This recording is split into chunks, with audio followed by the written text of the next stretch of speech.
Assalamualaikum warahmatullahi wabarakatuh. Halo semuanya teman-teman. Selamat siang, selamat datang kembali di channel kesayangan kita, channel Ilo Entry. Dan masih bersama saya Ilo, dimanapun teman-teman berada. Semoga teman-teman selalu dalam keadaan sehat walafiat dan tidak kekurangan satu apapun. Selalu bahagia, selalu banyak uang. Pokoknya yang terbaik semuanya buat teman-teman doanya. Dan pada kesempatan siang hari ini kami yang akan membawakan kisah dari Bang Beben atau Ahmad Ben Bella. Sekali lagi kami ingin mengucapkan terima kasih kepada Bang Beben yang sudah mengizinkan kami membawakan kisah ini, dan kisahnya luar biasa banget. Dan memang kisah dari tanah Kalimantan ini selalu menarik untuk disimak. Dan buat teman-teman yang mungkin baru bergabung, kami ucapkan selamat bergabung. Yuk diklik dulu tombol subscribe, jangan lupa lonceng notifikasinya nyalakan agar teman-teman selalu mendapatkan notifikasi dari konten-konten yang akan kami upload di setiap harinya, setiap jam 12 siang waktu Indonesia bagian Barat. Nggak pakai lama-lama lagi ya. Dari halaman belakang rumah Bang Ilo, kita menuju ke tanah Kalimantan.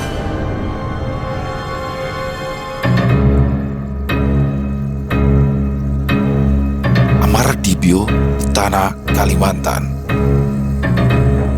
Roh yang terikat di tanah Kalimantan, Part 2.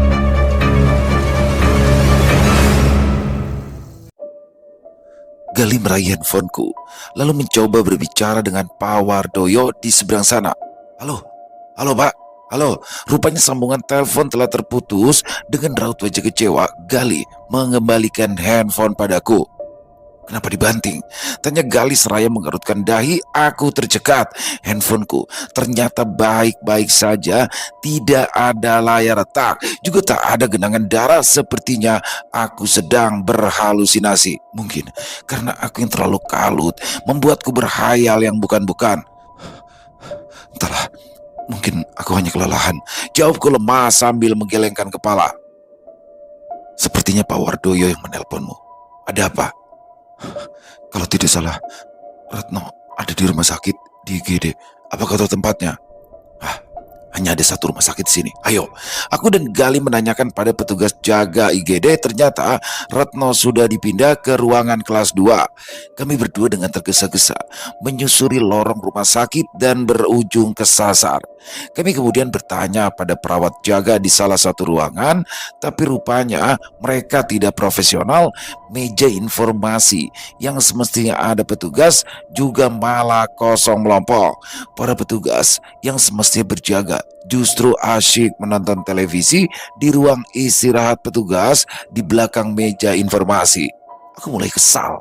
Ku panggil-panggil mereka, tidak peduli.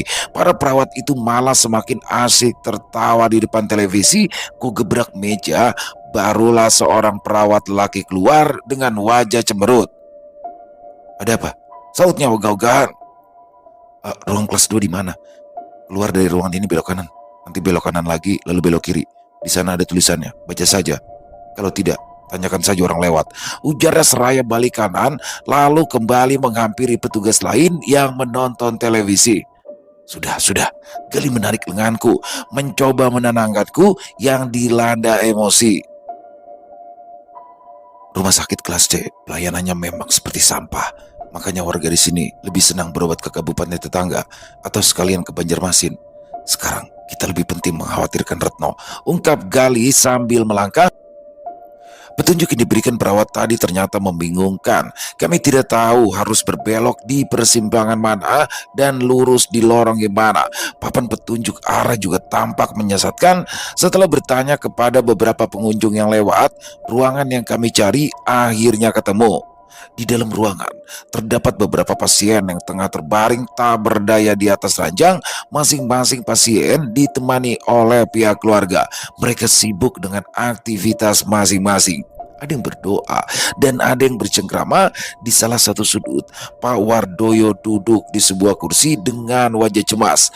Barang bawaan mereka tersusun berantakan di antara kakinya. Di sampingnya, Retno terkulai lemah, sementara jarum infus menusuk lengan kirinya.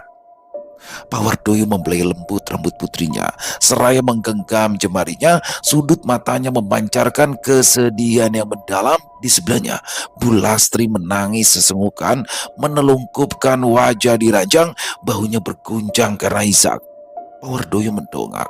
Melihatku dan Gali yang mendekat, ia lantas berdiri menyambut kedatangan kami. Ekspresi wajahnya terlihat penuh kekhawatiran, sedangkan matanya berkaca-kaca. Gurat kelelahan tampak lelah di sudut pipinya yang sudah mulai keriput. Retno sedang tertidur, katanya sebelum aku dan Gali sempat mengajukan pertanyaan. Aku mengangguk. Bagaimana kata dokter? Katanya baik-baik saja, hanya demam biasa. Besok atau lusa sudah boleh pulang jika kondisinya stabil. Loh Pak, itu tangan Retno kenapa? Potong Gali terheran-heran. Aku terbelalak. Kedua lengan Retno dipenuhi luka bekas cakar, bekas luka gores yang telah mengering. Aku memegang kedua tangan Retno bergantian, memperhatikan dengan seksama bekas luka di kedua tangannya seperti bekas luka cakaran kucing atau hewan lainnya. Penuh goresan yang memanjang dan bekasnya mulai membengkak. Selain itu, perban tampak membalut beberapa jarinya, menutup luka akibat kuku yang terlepas. Pak, apa yang sebenarnya terjadi? Tanyaku penuh khawatir. Gali, apa kamu tahu di mana orang pintar? Entah dukun, pendeta atau ustadz. Yang penting Retno bisa disembuhkan. Tanya Bu Lastri seketika. Ia lantas mendongak pelan seraya menghapus air mata yang tersisa. Nafasnya terdengar berat dan sesak. Ya, nanti akan aku carikan, jawab Gali datar. Sebenarnya apa yang terjadi? Retno kerasukan. Dia dirasuki kuasa gelap. Kuasa gelap yang sangat jahat, terang Bu Lastri sambil menahan isak. Nada suaranya terdengar serak dan lirih karena tangis yang tertahan. Aku dan Gali saling bertatapan kala mendengar penutupan Bu Lastri yang terdengar janggal. Kami berdua tahu dia bukanlah tipe orang yang mudah percaya akan hal mistis. Dia adalah tipikal orang yang selalu mengedepankan logika. 5 tahun lalu, dia orang pertama yang menentang kami pergi ke paranormal untuk menanyakan keberadaan Retno. Aku menatap Pak Wardoyo, meminta penjelasan. Dugaanku, mereka baru saja mengalami kejadian di luar nalar sehingga memaksa Bu Lastri tiba-tiba saja berubah pendirian, atau wanita itu telah putus asa. Pak Wardoyo menoleh ke kanan dan kiri. Dilihatnya banyak orang. Jangan di sini, ucapnya. Ia lantas melangkah keluar.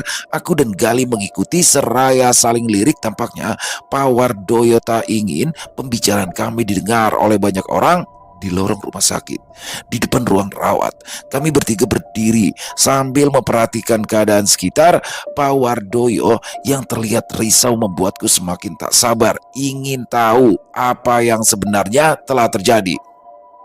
Kenapa mereka pergi tanpa memberi kabar, dan apa yang terjadi di perjalanan? Berdiri di samping Gali, Gali juga tampak penasaran. Dipio, maaf, aku dan ibu tadi terpaksa pergi tanpa mengabarimu. Semua itu atas permintaan Retno. Kami sudah berusaha sekerasnya memberikan pengertian, tapi dia tidak peduli. Entah apa yang terjadi, ia tidak mengingatmu. Namun ada yang lebih janggal. Pak Wardoyo terdiam sesaat dengan tatapan kosong.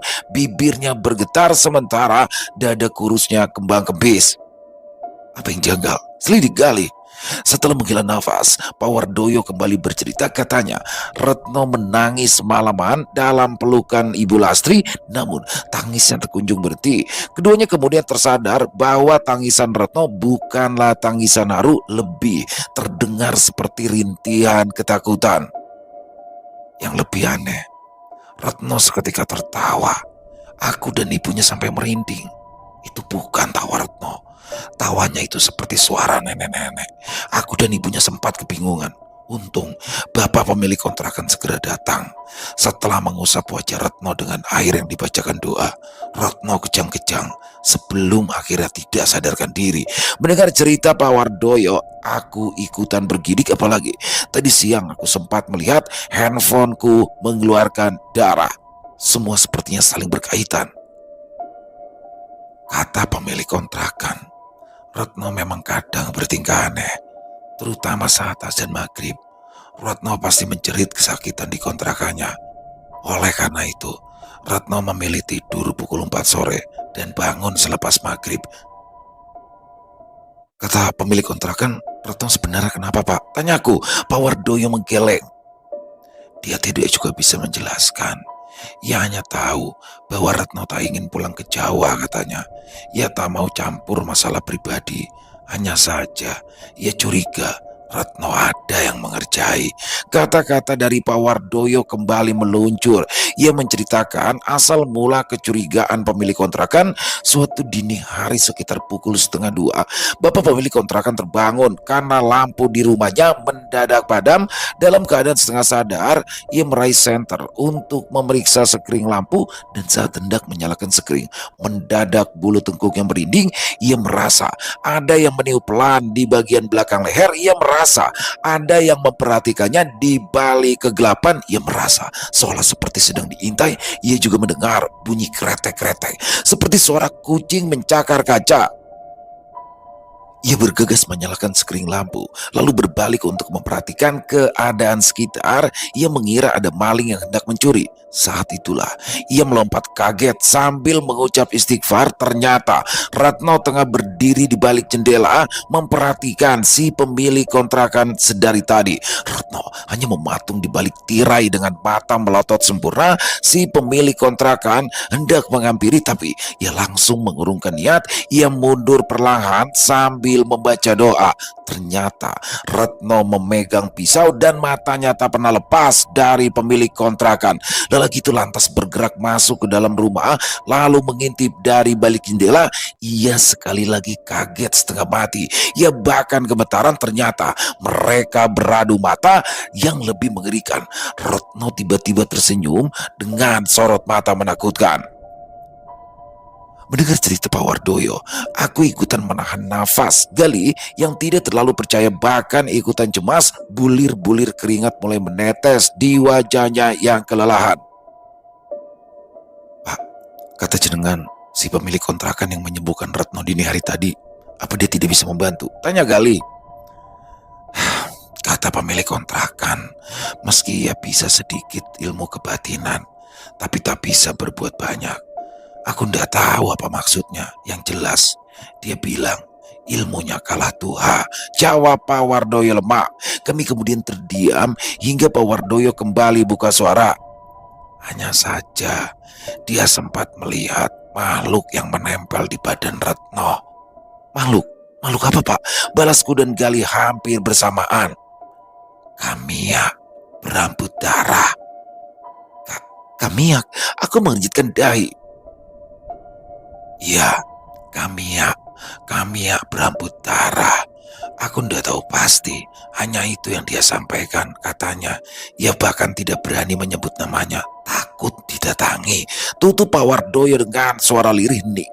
Kami semua terdiam selama beberapa saat hingga Gali kembali buka mulut. Pak, maksudnya ada orang yang hendak mencelakakan Retno. Ada orang jahat yang mengirimkan makhluk halus untuk menempel di badannya. Tanya Gali mencoba memastikan. Dugaannya begitu, kata pemilik kontrakan. Kemungkinan makhluk itu yang selama ini menghalangi Retno untuk pulang ke Jawa. Karena itulah ibu tadi minta dicarikan orang pintar. Gali pun menjawab dengan anggukan. Ia lantas berbalik badan menatap ke dalam ruangan. Ia menatap lurus ke arah Retno yang terbaring di atas ranjang. Ilmu Dayak. Kita berhadapan dengan ilmu Dayak. Ilmu mistis orang-orang pedalaman. Lanjut Gali seraya menarik nafas sedalam-dalamnya. Pak Wardoyo lanjut bercerita tentang apa yang mereka alami saat hendak pulang. Untayan demi untayan kata yang terucap dari bibirnya membuatku maupun Gali merasa resah. Sebenarnya aku dan ibu itu masih ingin istirahat barang 1 atau 2 hari lagi. Bagaimanapun juga kami masih kelelahan setelah perjalanan panjang kemarin. Namun Retno mendesak ingin segera pulang. Selanjutnya adegan demi adegan yang ia ceritakan membuatku terhanyut seolah aku turut menyaksikan. Sekitar pukul 10 pagi, Pak Wardoyo tengah menikmati kopi sembari merokok bersama Haji Barkat, si pemilik kontrakan. Memang sudah kebiasaan Pak Wardoyo untuk bangun pagi meski tidak selarut apapun. Setelah itu, ia akan tidur siang jika merasa tidurnya belum cukup. Kala itu mereka mengobrol panjang lebar dari hal remeh-temeh yang sifatnya basa-basi hingga ke pembicaraan serius terkait apa yang dialami Retno. Mereka bercengkrama di tengah berisiknya suara kicauan dari gedung sarang burung walet milik Haji Barkat yang ada di samping rumah. Singkong goreng serta aneka wadai juga terhidang di depan mereka. Sewaktu pertama kali ngontrak di sini, Retno itu baik-baik saja. Dia bersikap normal, tidak ada yang aneh. Layaknya anak gadis yang baru diterima kerja, ceria dan penuh semangat. Setahun setelah itu, barulah Retno mengalami kejadian yang agak ganjil. Suatu sore, saat azan maghrib berkumandang, Retno mendadak histeris di kamarnya. Dia menjerit, merasa panas. Pada awalnya, kukira hanya kepedaraan biasa, ketempelan makhluk halus yang tak terlalu serius. Entah karena kepuhunan atau manyaranta, tidak sengaja membuang air panas sembarangan atau mematahkan ranting pohon sehingga ada Kambehai yang merasa terusik. Kambehai, tanya Pak Wardoyo. Ya, bangsa jin, sahut Haji Barkat. Setelah dibersihkan air doa, dia mulai mereda. Namun aku sadar, ada yang tidak beres. Ketika kejadian serupa berulang, aku pun tidak bisa berbuat banyak karena ilmuku kalah tuha. Hanya semampunya saja. Haji Barkat menuturkan ia sebenarnya curiga karena Retno acap kali mendadak demam tatkala hendak pulang kampung. Bahkan Retno pernah sudah tiba di bandara di Banjarmasin, tapi keesokan hari dia sudah kembali ke kontrakan. Aku tidak berani ikut campur terlalu jauh lantaran kukira ada masalah keluarga. Biasanya ketempelan makhluk halus itu akan semakin menjadi apabila ada masalah keluarga atau sedang sakit. Selain itu, Retno menjalani hari dengan sikap normal. Dia tetap bekerja seperti biasa. Dia juga pintar membaur. Bahkan, dia sudah bisa bahasa daerah sini. Karena itu kukira, ia memang tidak berniat pulang kampung. Pak Haji, terima kasih banyak. Sudah turut membantu menjaga Retno selama ini, ujar Pak Wardoyo seraya menatap Haji Barkat dengan serius. Hanya saja, dulu sempat ada seorang lelaki yang kadang mampir ke kontrakannya usai jam kerja. Persis beberapa bulan sebelum putrimu sakit-sakitan. Lelaki itu seperti naksir berat dengan Retno. Namun, anak gadismu itu menolak. Katanya lelaki itu sudah beristri. Lelaki?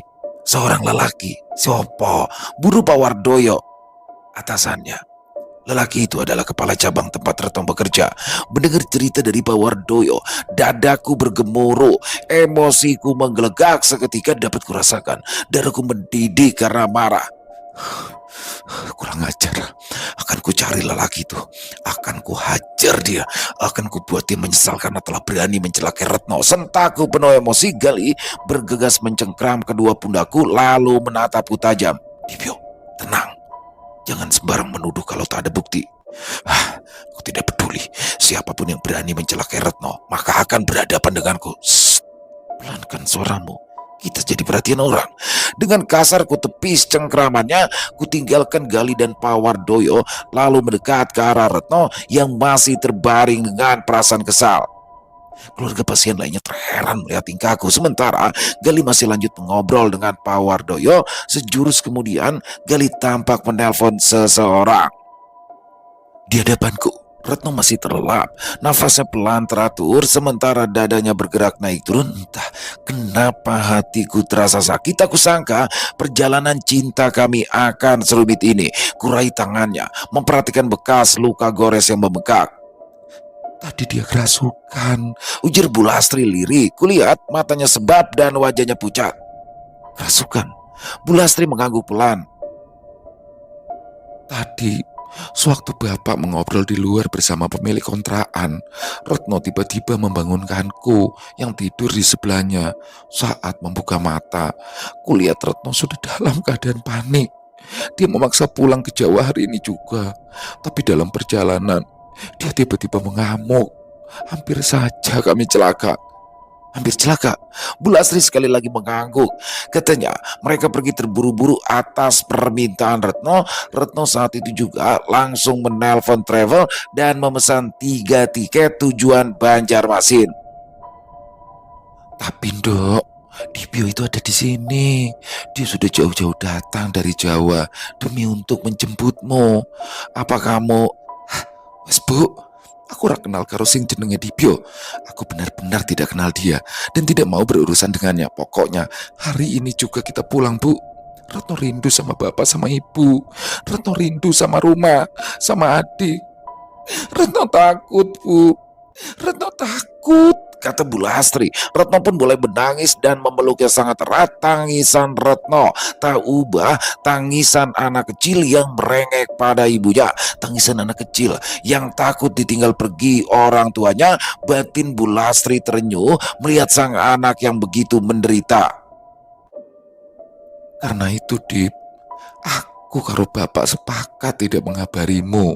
Rencananya kami akan langsung memberitahumu begitu tiba di Jawa. Semua demi Retno. Karena itu juga ibu minta dicarikan orang pintar. Terlalu banyak hal janggal yang sudah dialami Retno. Hal yang tak bisa dijelaskan oleh medis. Bu Lastri menatapku dengan pandangan sayu. Ada rasa bersalah sekaligus kesedihan dari sorot matanya. Sorot mata seorang ibu yang begitu mencintai anaknya. Ya, Bu, tidak apa-apa. Saya bisa ngerti, Bu. Makasih ya, Dip. Semoga Retno bisa lekas membaik dan kalian bisa bersatu menjadi suami istri. Aku mengangguk lalu tersenyum senyum tulus dari seorang calon menantu. "Ah, Bu, ini tangan Retno. Sebenarnya apa yang terjadi?" Tanyaku lagi. Bu Lastri tidak langsung menjawab. Ia mencondongkan badan, mengecup mesra kening Retno dengan penuh kasih sayang. Jari-jari kurusnya yang mulai keriput menyisiri rambut sang anak penuh kelembutan. Sudut matanya mulai berair, menyimpan kesedihan yang mendalam. Ia kembali duduk, pandangannya menerawang. Terbata-bata, ia kembali menceritakan apa yang terjadi. Pada awalnya semua berjalan lancar. Tidak banyak barang yang dibawa Retno, kecuali beberapa lembar pakaian dan barang-barang penting lainnya. Rencananya sisa barang akan dikirim pemilik kontrakan setelah kami nanti tiba di Jawa. Barang yang tidak bisa dikirim akan dijual selakunya, termasuk sepeda motornya. Ternyata belum jauh kami meninggalkan kota ini, Retno mendadak merasa pusing, padahal baru sekitar 100 meter selepas jembatan Barito. Aku pikir dia itu cuma mabuk darat biasa, tapi semakin lama semakin janggal. Dia mengeluh kepanasan, padahal AC itu sudah sangat dingin. Aku aja sampai menggigil loh saking dinginnya. Aku menghela nafas. Apa yang disampaikan Bu Lastri selanjutnya membuatku bergidik ngeri. Katanya, keringat mulai membasahi tubuh Retno. Bu Lastri yang kebingungan mencoba menyentuh dahi anaknya. Alangkah terkejutnya dia. Badan Retno terasa sangat dingin, sedingin menggenggam es batu. Retno juga mulai sesak nafas, seolah ada yang mencekik lehernya, matanya bahkan melotot hingga hampir lepas. Bu Lastri dan Pak Wardoyo pun panik. Keduanya meminta sang sopir untuk berhenti. Belum sempat sopir menepi, Retno mendadak tertawa kencang. Rambutnya sudah acak-acakan, sedangkan sorot matanya liar. Penumpang lainnya juga mulai cemas melihat tingkah Retno yang ganjil. Tanpa diduga, Retno tiba-tiba saja mengamuk dengan beringas. Ia mencekik leher sopir yang persis berada di depannya. Mobil yang tadinya sudah hampir berhenti mendadak melaju cepat. Mobil bergerak liar ke sana kemari, ban berdecit hebat di atas aspal. Penumpang menjerit. Retno semakin kesetanan. Seorang penumpang yang duduk di samping sopir berusaha mengendalikan mobil yang melaju semakin kencang. Pak Wardoyo serta penumpang lainnya berusaha memegang Retno sekuat tenaga. Mobil akhirnya berhenti di depan sebuah warung setelah 3 orang berjibaku memegang lengannya. Sopir yang emosi langsung keluar dari mobil.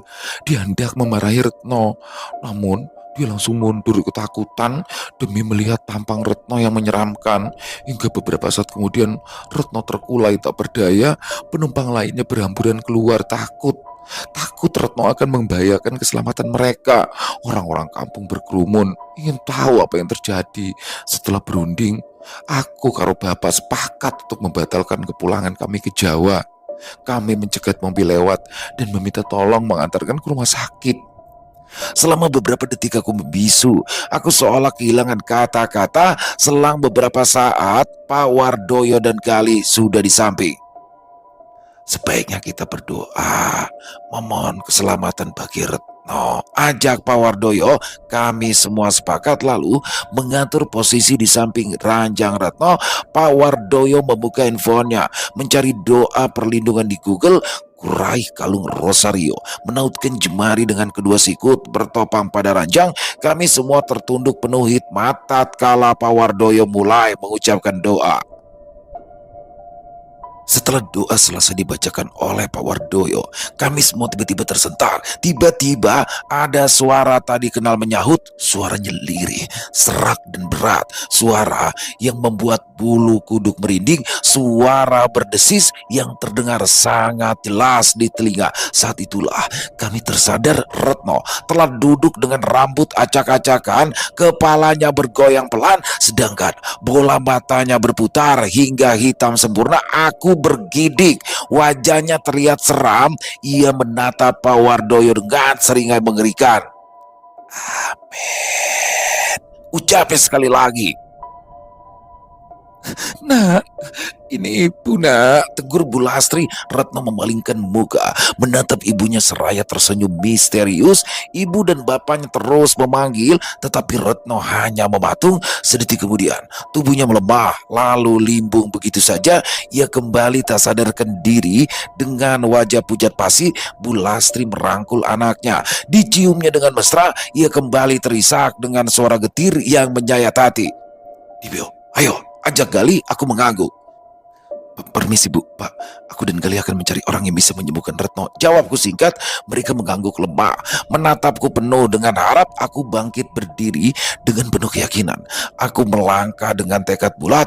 Aku takkan meninggalkan tanah Kalimantan kecuali bersama Retno. Tentu saja aku akan membuat perhitungan kepada seseorang yang telah mencelakakannya. Ilustrasi ibu kota kabupaten di pedalaman sekitar pukul 4 sore.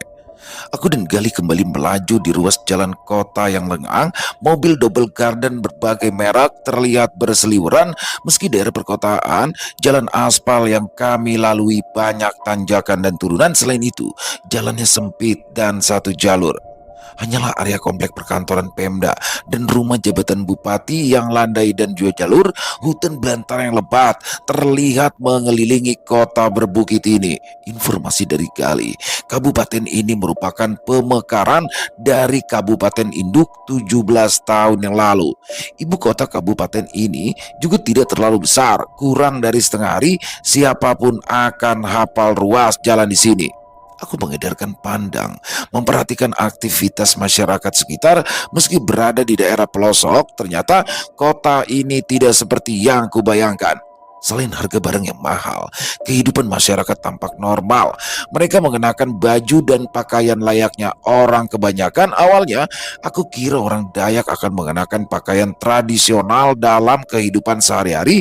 Kusangka mereka akan menenteng tombak dan mandau kemana-mana. Namun, ternyata semuanya salah. Ternyata di sini tidak jauh berbeda dengan kecamatan di Gunung Kidul. Aku menatap masjid dan gereja tampak berdiri di tiap sudut kota kecil ini. Bahkan ada yang berdampingan dan hanya berbatas pagar. Di sini itu tidak hanya Idul Fitri, Natal pun meriah. Orang-orang akan saling berkunjung meski berbeda keyakinan. Tidak seperti di Jawa, membangun gereja saja sulitnya minta ampun. Di sini orang-orang Dayak lebih mementingkan persaudaraan daripada hanya ribut masalah cara menyembah Tuhan dengan cara yang berbeda. Ungkap Gali seraya memegang setir. Aku tersenyum getir sekaligus malu. Perkataan Gali terasa menampar wajahku. Jawa yang katanya lebih maju justru sering ribut hanya karena perbedaan keyakinan. Sebenarnya kita mau kemana, Li?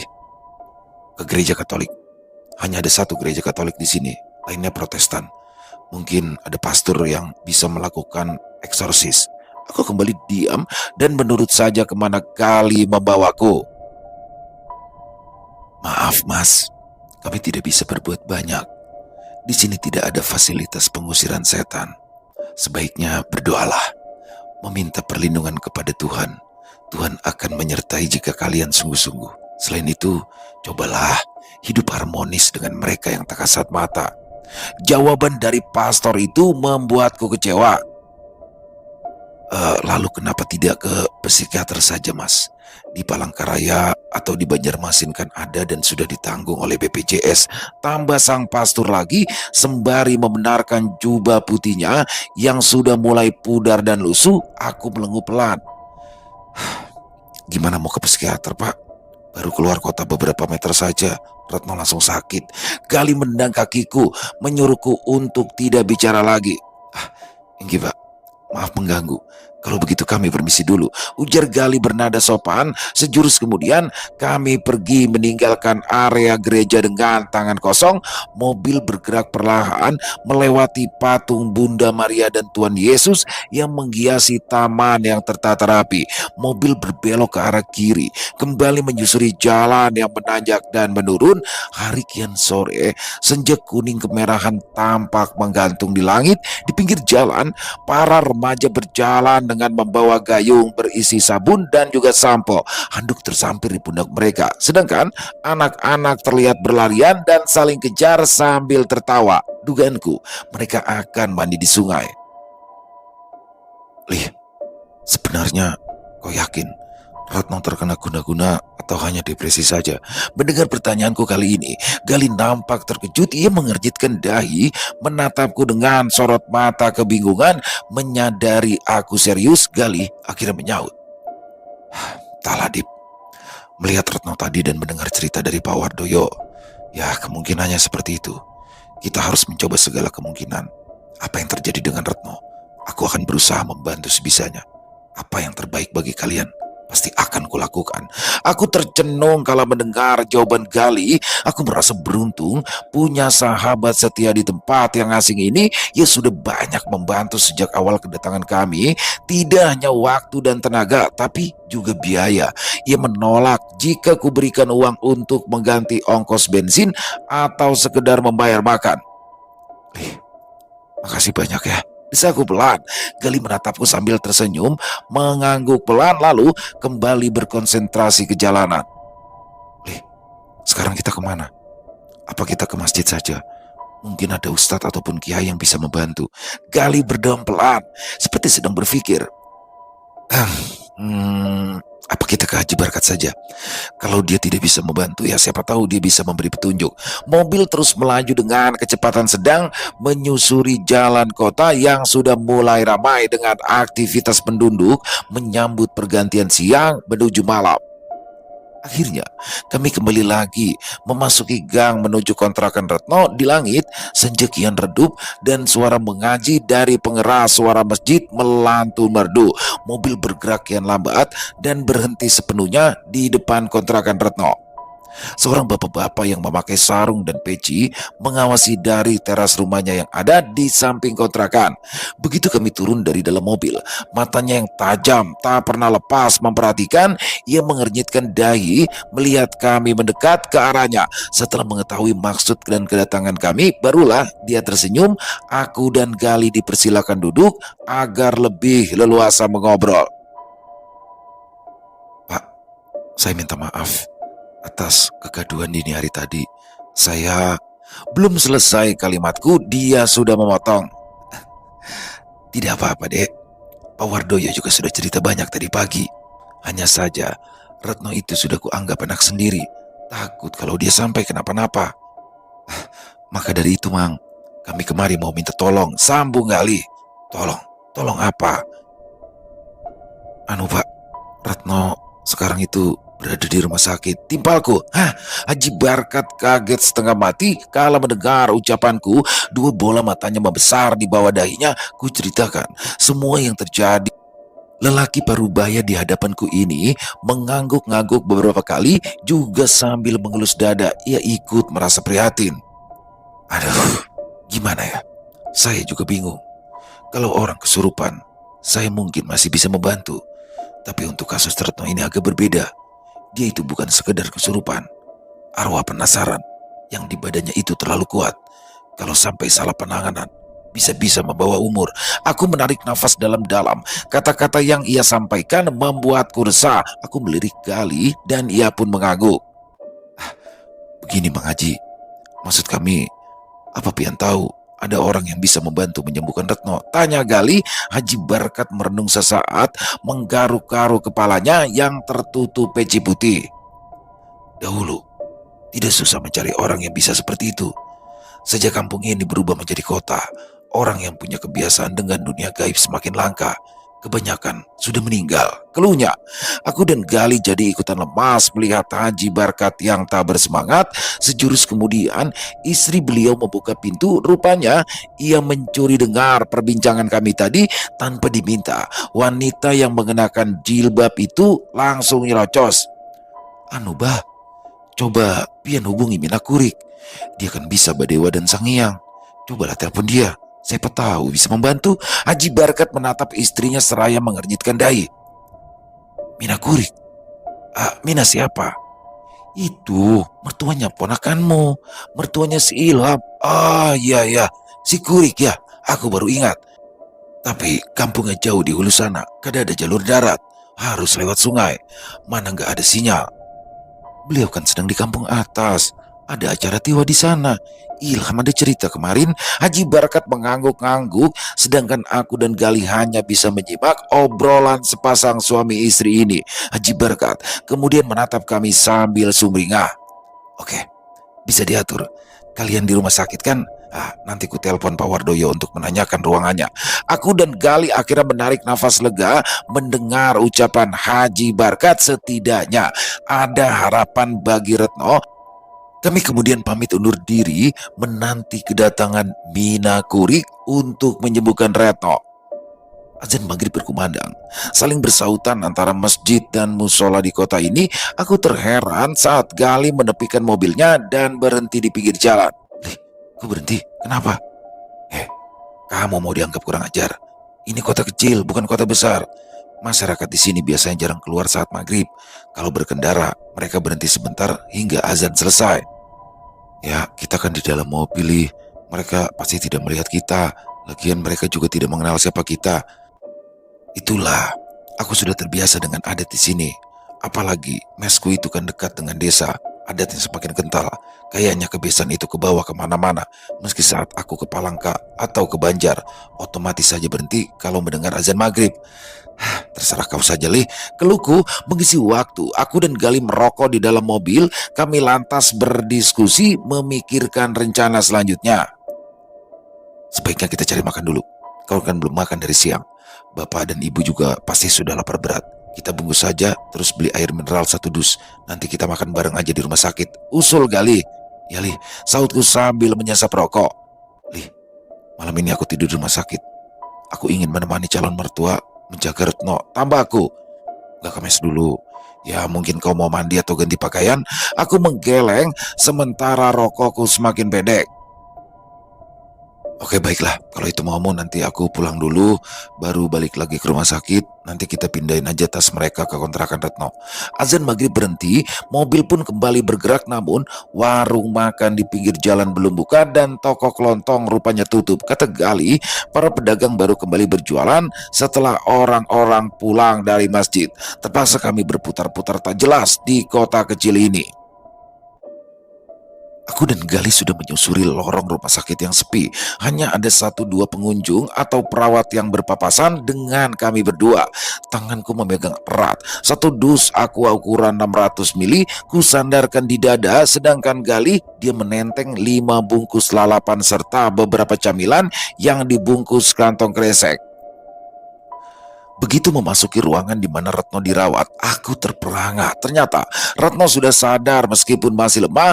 Beberapa orang lelaki dan perempuan tampak mengelilinginya. Dari obrolan mereka, aku tahu bahwa yang menjenguk Retno adalah rekan kerjanya. Aku dan Gali mendekat, menaruh barang bawaan kami. Meski tidak marah, Retno tidak menanggapiku. Ia menganggapku sebagai orang asing yang tak pernah ia kenal sebelumnya. Bahkan ia tak sudi sekedar melempar senyum padaku. Tak cuman sakit hati, aku juga agak tersinggung diperlakukan seperti itu. Gali menangkap gelagatku.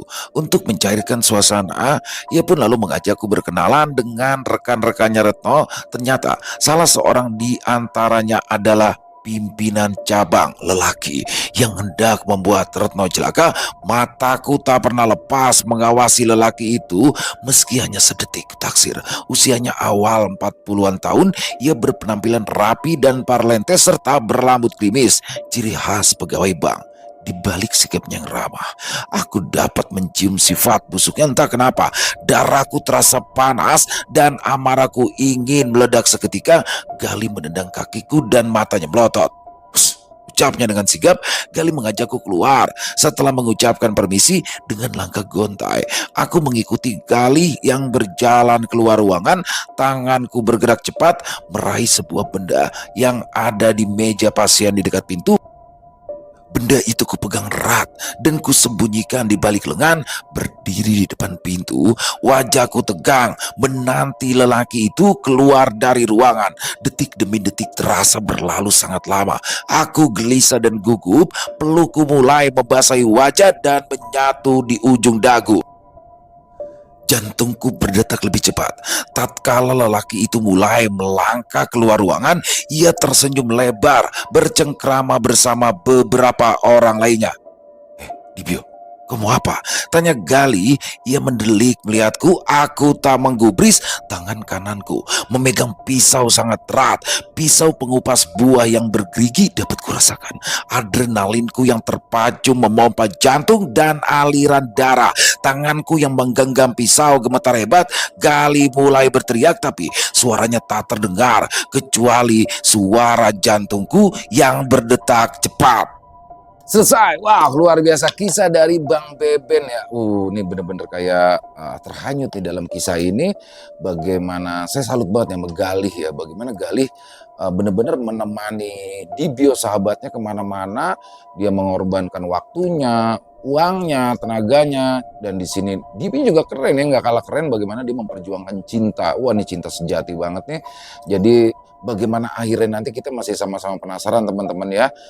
Keluarganya bingung bagaimana Retno baru keluar kota aja itu udah langsung kesurupan, sakit-sakitan langsung balik lagi akhirnya. Dan di sini endingnya ini nih Bang Beben pinter banget nih bikin kita kayak penasaran ya.